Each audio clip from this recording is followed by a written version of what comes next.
Donc vous m'aviez demandé une recette de shampoing solide. Donc là je suis en train d'en refaire un. Donc du coup je vous poste ma recette. Donc pour mon shampoing j'ai mélangé 46 g de SCI. Donc c'est un dérivé de coco. Hein, avec 10 g de SLSA. Donc celui-là est assez controversé. Il y a un amalgame qui est fait. Avant il était connu sous le nom SLA. Et c'est pareil, c'est un dérivé de coco aussi, mais c'est les produits d'extraction en fait qui étaient pas terribles.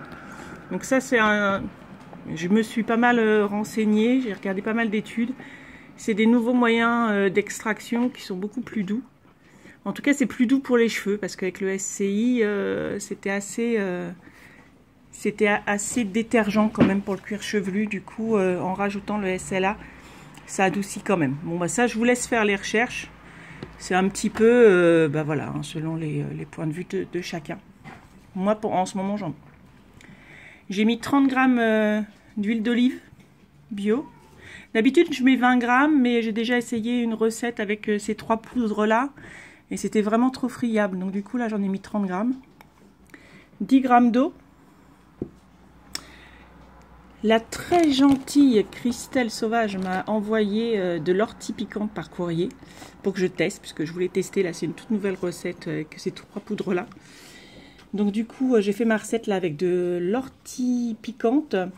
L'ortie piquante, c'est un fortifiant capillaire. Elle aide à combattre la chute des cheveux. Elle régule le sébum pour les cheveux gras et elle apaise aussi les états pelliculaires. Donc j'en ai mis 10 g. J'ai aussi mis 10 g de poudre d'amla. J'ai fait la cochonne quand j'en ai mis un peu partout, mais bon, c'est pas grave. Donc la poudre d'amla, elle est régénérante. C'est un régénérant donc puissant qui stimule les racines. Elle favorise la pousse des cheveux et elle en ralentit leur chute. Donc c'est pas mal.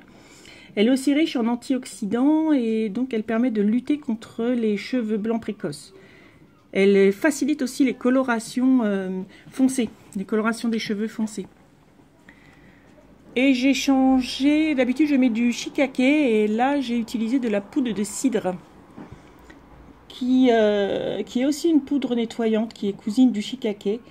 Elle a l'avantage de ne pas faire dégorger les cheveux qui ont été colorés justement avec des mélanges contenant de l'indigo et du katam. Elle aide aussi à soulager les cuirs chevelus qui sont sujets aux démangeaisons liées aux maladies du cuir chevelu, et elle lutte aussi contre les pellicules. Donc je vous écrirai dans les commentaires la recette en écrit pour que vous l'ayez. À la fin de cette recette, je vais rajouter des huiles essentielles. Comme pour ça un ado, je vais mettre un peu d'huile essentielle de menthe verte et de menthe d'échange. J'adore la menthe verte, elle sent le chewing-gum. Donc j'en mettrai quelques gouttes. Je vous montre quand même les poudres que j'utilise habituellement. Le trio que j'adore habituellement, c'est la poudre de shiitake. Avant, je faisais mes shampoings qu'avec le shiitake. Je connaissais pas, j'avais encore jamais testé le cidre, donc du coup, je remplacerai peut-être, j'alternerai peut-être les deux. Donc, je mettais du shiitake avec du Multinia Miti et de la poudre de Nagarmota. J'adore ce trio-là, les cheveux après étaient très très doux. Donc voilà, donc là je mets... je fais chauffer au bain-marie mon huile, mon eau. J'ajoute mon mélange de poudre de SCI et de LSSA, pour que ça fonde bien avant d'ajouter mes poudres.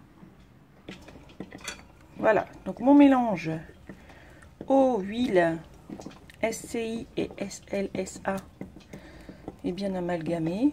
Ça prend un certain temps quand même. J'avais préparé mon bain-marie avant et j'ai mis la vidéo sur pause le temps que ça fonde bien. Donc maintenant je vais pouvoir rajouter mes poudres, mon trio de poudres.